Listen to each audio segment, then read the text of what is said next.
জয় জগন্নাথ জয় পঞ্চসখা সজ্জন কলির পঞ্চদশ শতাব্দীরে মহাপুরুষ পঞ্চসখা যেতবে ভগবান চৈতন্যদেব নদিয়া নবদ্বীপের জন্মলাভ কলে সেই সময় মহাপুরুষ পঞ্চসখা মানে নদিয়ারে ଥିଲେ। মহাপুরুষ অচ্যুতানন্দଙ୍କ নাম ଥିଲା ତାଙ୍କ ନାଁ ଥିଲା ସିନ୍ଦୁରାନନ୍ଦ। ଯେତେବେଳେ ଚୈତନ୍ୟ ମହାପ୍ରଭୁ ପଞ୍ଚସଖା ସହିତ ଭେଟ ହେଲା ତାଙ୍କୁ ସେ କହିଲେ ତମେ ଯାଇକିରି ଉତ୍କଳରେ ଜନ୍ମ ନିଅ, ତାପରେ ଆମେ ଯାଇକିରି ଉତ୍କଳରେ ପହଞ୍ଚିବୁ। ସେହି ସମୟରେ ଏ ପଞ୍ଚସଖା ମାନେ ଉତ୍କଳରେ ଜନ୍ମ ଲାଭ କଲେ। ଆଜି ହେଉଛି ମାର୍ଗଶିର ମାସ ଶୁକ୍ଳପକ୍ଷ 59 ପବିତ୍ର ଦିନ। ଏହି ପବିତ୍ର ଦିନରେ ମହାପୁରୁଷ ଯଶୋବନ୍ତ ଦାସ ତାଙ୍କର ଇଏ ମୋର ଶରୀରକୁ ତ୍ୟାଗ କରିକି ସେ ତାଙ୍କର ତ ଜନ୍ମ ମୃତ୍ୟୁରୁ ସେ ଦିନ ଅତୀତ। ଜନ୍ମ ତାହାର ମିଛ ମରଣ ହିଁ ମିଛ, ତୁ ଆଗେ କହିଲି ବିଧି ଜ୍ଞାନ ଏ ବିବଶ। ଆରେ ଏଣୁ କରି ମନରେ ବିକଳ୍ପ ନ ରଖିବୁ, ଏ ଆନନ୍ଦ ଚିତ୍ତରେ ମୋତେ ସବୁ ସମର୍ପିବୁ। ପୁତ୍ର ନାତି ସହିତେ ତ ଯେତେ ଦାସ ଦାସୀ, ଏ ସବୁ ସମର୍ପଣ ତୁ ଶରଣ ପୋଷ ଆସି। ମହାପୁରୁଷ କହିଲେ ସେ ହେଉଛି ଜନ୍ମ ମୃତ୍ୟୁରୁ ଅତୀତ। ଯିଏ ମହାପୁରୁଷଙ୍କର ପଥକୁ ଅନୁସରଣ କରୁଛନ୍ତି ବା କରିବେ ସେ ଜନ୍ମ ମୃତ୍ୟୁରୁ ଅତୀତ। କାହିଁକି ନା ମହାପୁରୁଷ ଯଶୋବନ୍ତ ଦାସ ହେଉଛନ୍ତି ପଞ୍ଚସଖାଙ୍କ ଭିତରେ ଅଦ୍ୱିତୀୟ ଯୋଗୀ ଏବଂ ଅଦ୍ୱିତୀୟ ଜ୍ଞାନୀ। ଯିଏକି ଓଡ଼ିଶା ଭିତରେ ମୁଁ ଯେତେବେଳେ ଖେଚରୀ ମୁଦ୍ରା କରିବା ପାଇଁ ଚେଷ୍ଟା କଲି ଗୋଟେ କାହାକୁ ପାଇଲେ ଓଡ଼ିଶାରେ ଖେଚରୀ ମୁଦ୍ରା ବାଲା ମୁଁ କୌଣସି ଯୋଗୀ ସନ୍ନ୍ୟାସୀ ପାଇଲି ନାହିଁ। ମହାପୁରୁଷଙ୍କ ଗୋଟେ ଶାସ୍ତ୍ର ପାଇଲି ଖେଚରୀ ମୁଦ୍ରା, ଯାହାକୁ ମହାପୁରୁଷ ସାଧନା କରିଥିଲେ। କହିଲେ ଥପ ତପ ହୋଇଣ ଯେ ଗଳୁଅଛି ରସ, ଥୋକେ ପାନ କରିଥିଲା ଯଶୋବନ୍ତ ଦାସ। ମହାପୁରୁଷ ଯଶୋବନ୍ତ ଦାସ ଯେଉଁ ଘଟିକା ଆମର ଯେଉଁ ଇଏ ଚକ୍ରରେ ଆମର ବିଶୁଦ୍ଧ କଣ୍ଠ ଚକ୍ରରେ ଗୋଟେ ଘଟିକା ଅଛି, ସେଠି ଯେଉଁ ଥପ ତପ ହେଇକରି ପଡ଼ୁଛି ରସ, ଯାହାକୁ ଅମୃତ ପାନ କରି ଯୋଗୀମାନେ ଅମର ହୁଅନ୍ତି, ସେଇ ତତ୍ତ୍ୱର ଅଧିକାରୀ ହେଉଛନ୍ତି କିଏ? ମହାପୁରୁଷ ଯଶୋବନ୍ତ ଦାସ। ସେ କହିଲେ ଗୋଟେ ପଦରେ, ଆରେ ପବନ ନଗମେ ଚନ୍ଦ୍ର ସୂର୍ଯ୍ୟ ନଗମଇ, ଏ ଗୁରୁ ଶିଷ୍ୟ ମନ୍ତ୍ର ଯନ୍ତ୍ର ସେଟା ବକୁ ନାହିଁ।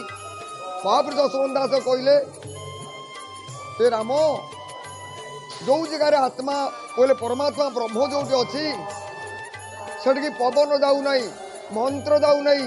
ଗୁରୁ ଯେଉଁ ମନ୍ତ୍ର ଦେଉଛି ଶିଷ୍ୟକୁ କାନରେ ସିଏ ମଧ୍ୟ ସେଠିକି ନେଇପାରିବ ନାହିଁ। ତାହେଲେ କେମିତି ସେଠିକି ଯିବା? ଯଦି ଗୁରୁଙ୍କର ମନ୍ତ୍ର ଯନ୍ତ୍ର ସେଠି ଯାଉନାହିଁ ହରେ ବାବା, ତାହେଲେ ଯିବା କେମିତି ସେଠିକି? ମହାପୁରୁଷ କହିଲେ ଆରେ ଅଣସୂତ୍ରେ କର ଲୟ, ଅକ୍ଷରେ ଭେଟିବ ଅକ୍ଷର ସକଳ ତତ୍ତ୍ୱ, ଏ ଯଶୋବନ୍ତ ଭାବ। ଯଶୋବନ୍ତ ମହାପୁରୁଷ କହିଲେ ଅଣସୂତ୍ର ଭାବ। ଅଣସୂତ୍ର କହିଲେ କ'ଣ?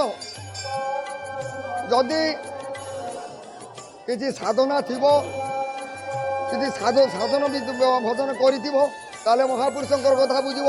ଅଗମ୍ୟ ତତ୍ତ୍ୱର ଅଧିକାର ହେଉଛି ପଞ୍ଚସଖା। ଏ ଅଗମ୍ୟ ଭାବ ଜାଣେ ଯଶୋବନ୍ତ, ଏ ଗାର କୋଟା ଯନ୍ତ୍ର ଜାଣେ ଅନନ୍ତ।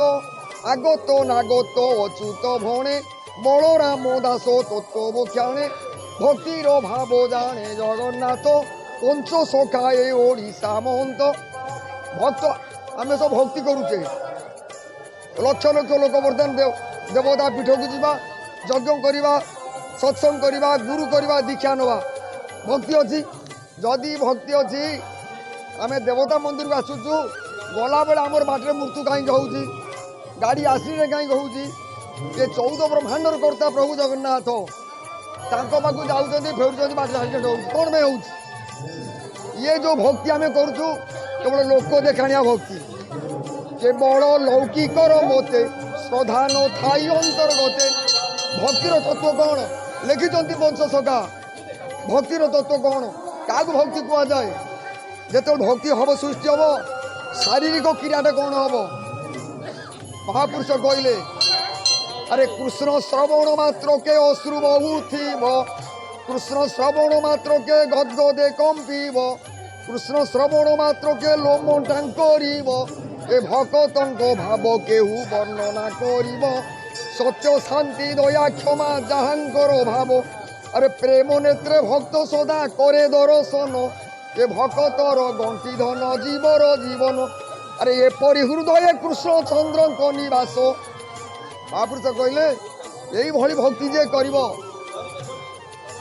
सुदर्शन चक्र मोर सुने गुरु थीब ए भक्त मानू मोर घोड़ाई रखिब सुदर्शन चक्र काम होउची केवल भक्त मान रक्षा करने ये सज्जन आज जो पवित्र दिवस महापुरुष यशवंत गोसाई आज तिरोधान दिवस जदि आपण मैंने यही दिन यही क्षेत्र में पहुँचे परमात्मा जगन्नाथ बड़ देउल छाड़ी आज ये विद्यमान अच्छा ये नरसर अच्छा कहीं आमर से दिव्य चकु ना ये पाप चकुरे आम देखिपार ना महापुरुष मैंने कही जगन्नाथ होती ये जीव जगतर इष्ट साधु मानकर कौन सी पंचसखा कौन जगन्नाथ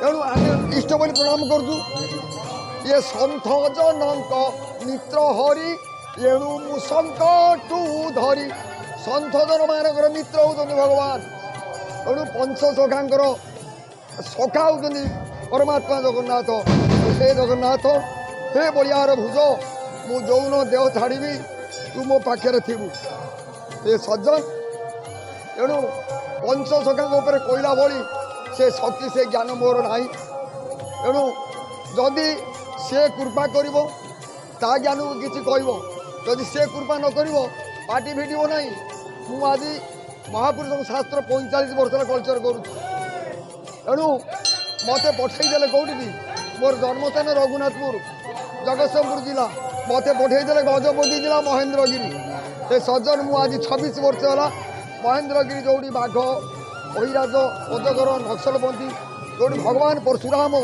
सौदेर अच्छा मत से पठेदेले मुझे जंगल में पड़िकी ये शबर आदिवासी सांगे मोर जाति ना गोत्र ना मु शबर मानक परी आश्रम करी आज 26 वर्ष रोचे यही महापुरुष आशीर्वाद तेणु सी जहाँ को जमी कृपा करेंगे से भाव सृष्टि हम तेणु मुमूढ़ अज्ञानी पामर न जाने महिमा प्रभुर हे प्रभु परमात्मा पंचसखा ये खाली कृपा करताओ मु केवल शरण व्यतीत मुझे जानी ना अरे शरण कारण करेंगे राम शरण घोष हरे राम कृष्ण तीन रे अच्युत सदास तेणु हे सज्जन नाम खोज नाम कौन पंचसखा मैंने कौ नाम जप करुले क्या कौ नाम धरी मृत्यु जग घटाऊले ये हरे राम कृष्ण धरिकी ये हरि नाम धरी दांत देवे तरी अन्न कहले कि पेट पूर जल कहले कि तृषा हर